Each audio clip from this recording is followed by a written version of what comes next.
it's about time for me to make an adjustment to my desk setup. I do think that this is a nice setup, but I've been going with this maple wood inspired desk setup for a long time, and I think it's time to switch my setup. So I've been using this Steam app called Furnish Master, which is Mac compatible, and it's just an easy way for me to play around with different design ideas based on the size of my room and the type of desk setup I want to have, instead of making a major commitment like getting a whole new desk and not liking it. So instead I can just mock whatever design I want through this app. Not gonna lie, this app is pretty relaxing, and I don't know if addicting is the right word, but I feel like I could be playing around and designing this home office for hours. But a part of that is because the learning curve, it's not too steep, but I was having a really hard time trying to figure out how to create these floating shelves. But I finally figured out that if you just remove the grid snapping property, it'll allow you to freely move your objects to your liking. So now you can see here that I can move the floating shelf anywhere, which took forever to figure out. But we finally figured it out, which was one of the hardest things. So now we can freely move whatever furniture we want.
All right, good morning guys. So really the point of this video is to show you all what my life looks like after working in tech. Now, I did make a video talking about why I left tech and ultimately becoming a full-time tech creator. And I know that disappoints some of you all, and I appreciate everyone's support. Of course, I would love to be able to make more videos focused on software engineering and how they relate to technology, but I'm just one person. And with this being such a new phase in my career, I'm still trying to learn the system, the workflow, the business, and I'm only one person. I have hobbies and things that I like to do outside of creating videos and sitting at a desk. So it can just be very difficult to get those videos out. And with making so much tech content, especially on my short form platforms, I've had the really amazing opportunity to work with a lot of the biggest and best brands in the space, and there's always new products being released, so it can be hard for me to fit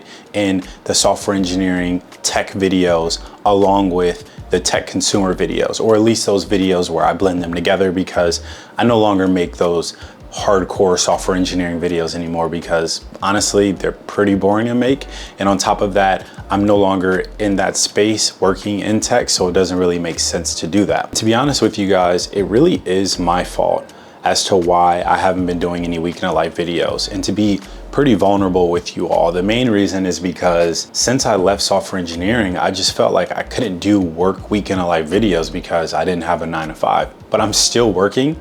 And this week I'm going to be working on some coding projects with the M4 MacBook Pro, and depending on how much time I have, I want to compare that experience with the Mac Mini. Since I have some more time on my hands, I want to work on iOS development. It's something I've always been interested in and dabbled in a little bit when I was a front-end engineer working at Progressive. I did a lot of like Android Studio type of programming, and I did more Xcode development when I was in college. But I spent most of my career focused on web applications, building with Vue.js, Angular, and React. And the reason why I haven't really started any web projects is because it's not even because I'm burnt out. I'm just not as interested. So this week was actually pretty fun because I can tell that the tech consumer space is starting to pick up as we're getting closer to Q2. I did an Adobe event for the first time ever, which was really fun, in a very cool space in Chelsea that I've been to before for General Motors, but that was for the launch of Photoshop. And I got a chance to get hands-on with the Photoshop mobile app before release to the public.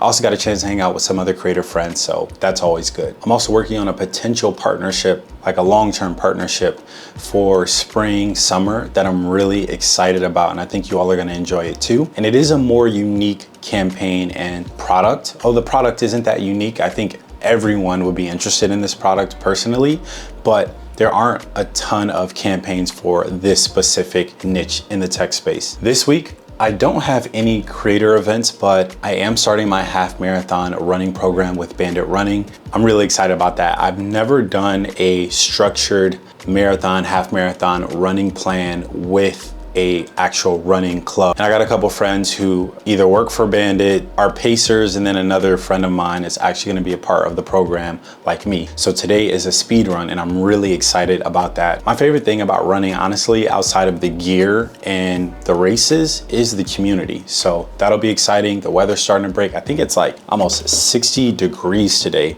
So this is the perfect day to have a speed run at McCarran Track. And then tomorrow, I actually have an event with Apple for the launch of the iPhone 16e. This is my second pre-launch event with Apple here in New York City. Outside of the events I mentioned, the priority for this week has been really two projects, and it's been with Apple, the Apple Find N5, the world's thinnest foldable device. I've had my hands on this for like 2 weeks now, and this phone is amazing. The video, I'll link it down in the description box.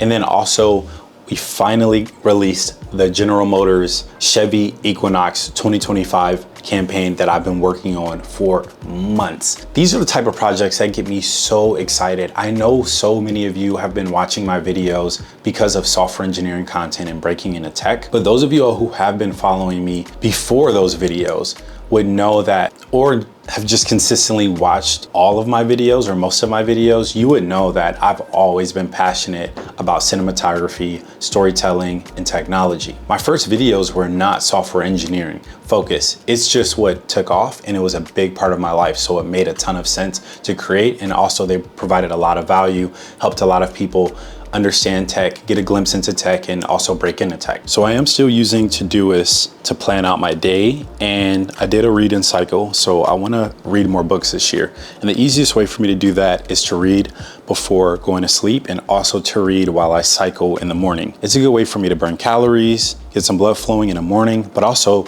a chance to read interesting books like How to Tell a Story.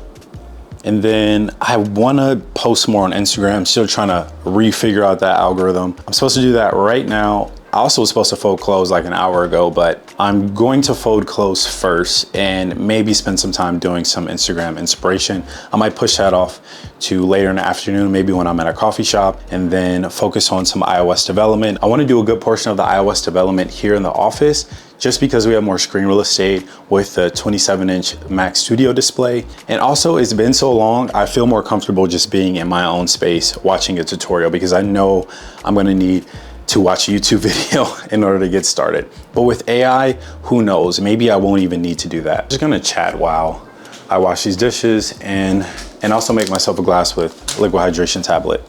So the internet is a funny place, because I was really excited about this very tiny pet project I was working on, where I wanted to see what it was like using the OpenAI API and basically build, essentially it was just a wrapper for ChatGPT, but nonetheless, I built it with Next.js, which is a JavaScript library. So it was like getting hands-on experience using Next.js, which is a really popular JavaScript framework for single page web applications, blog posts, and so forth. And then also reacclimating myself to some back-end development with the OpenAI API.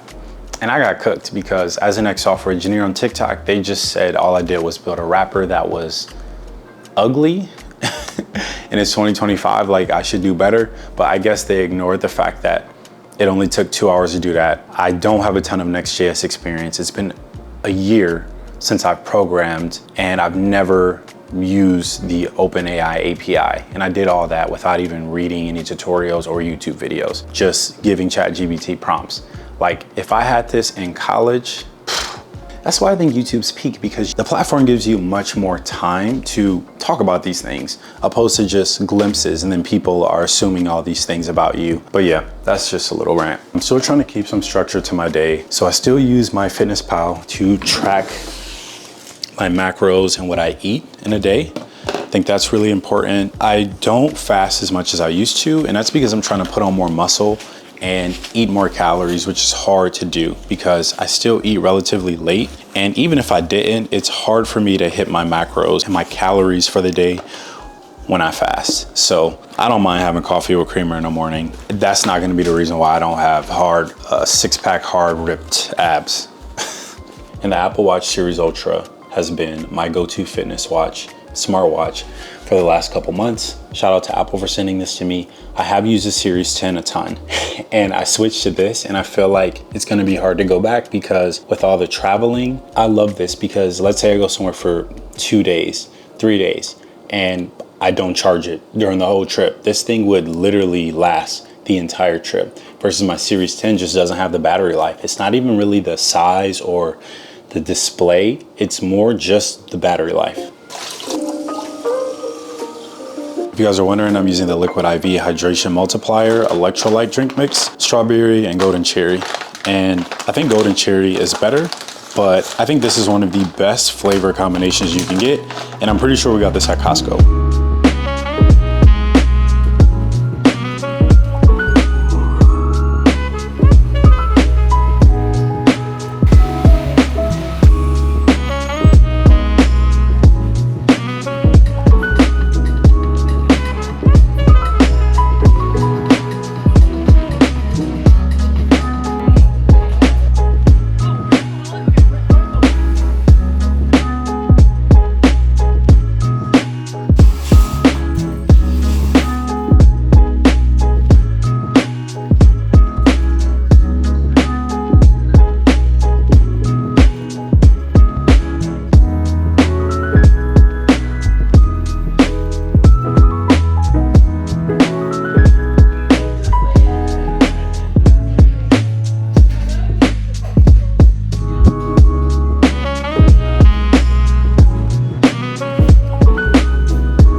All right, I'm back from Manhattan and I basically put all the groceries away. Just had a couple things that I needed to pick up.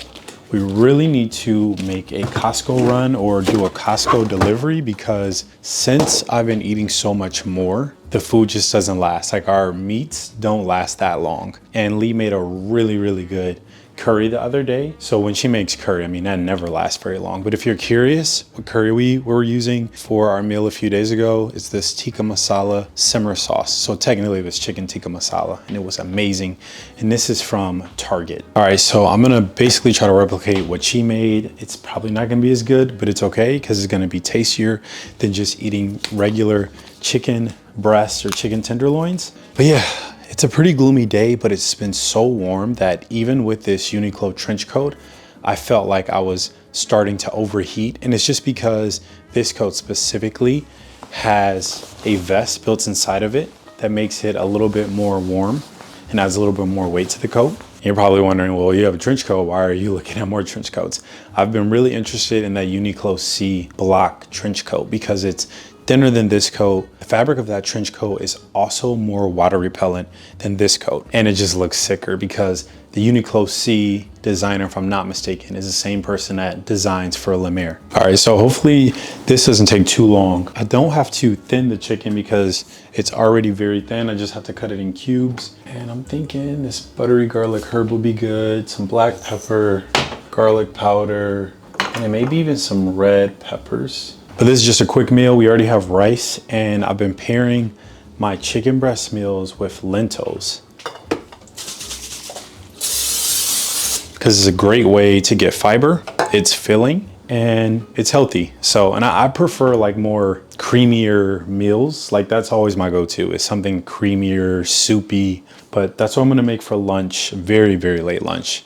And then I'm gonna try to finish up that Xcode coding tutorial because I have a weather app specifically centered around running that I'm interested in working on. So I know the best way when it comes to programming is to just start building, and it's good to watch tutorials. And since I haven't done any iOS development in so long, part of me feels like I need to watch like a 14-part series when I don't think that's necessary. The best way is just through trial and error and failing fast. But I'm also going to need to learn how to build some 3D animations. So I'm going to need one of those 3D animator desktop applications so I can also include them into the mobile app. If you guys have been wondering why I've been so chatty in this video, it's one, because this is kind of a good way for us to catch up. It's easier to do it when I'm just cooking. Two, I've been making a lot of tech consumer focused videos where I'm not able to really catch you all up on life. And fitness and health and nutrition is such a big part of my day-to-day that I figured why not include more of it in this video. I would like to do more fitness videos. So what I was thinking about doing is creating a video centered around the new Beats, what are they called? Studio Pro, you know, the headset that like hooks around your ear. The open ear versions of the Beats Studios, whatever they're called. But everyone's going crazy about that headphone. And it's mainly because of the heart rate tracker, but I haven't seen a lot of actual athletes talking about those earbuds and if the heart rate tracking is consistent and reliable. It's just been a lot of tech people, which is like fine to talk about the technology, and they haven't released these in like 3-4 years, but I want to know what an athlete has to say. I think I've seen one blog post from, I'm sure there's more, but from what I remember, there was one specifically, a runner focus review about the earbuds. So maybe I could fill that lane because I do tech videos, but I also am an athlete.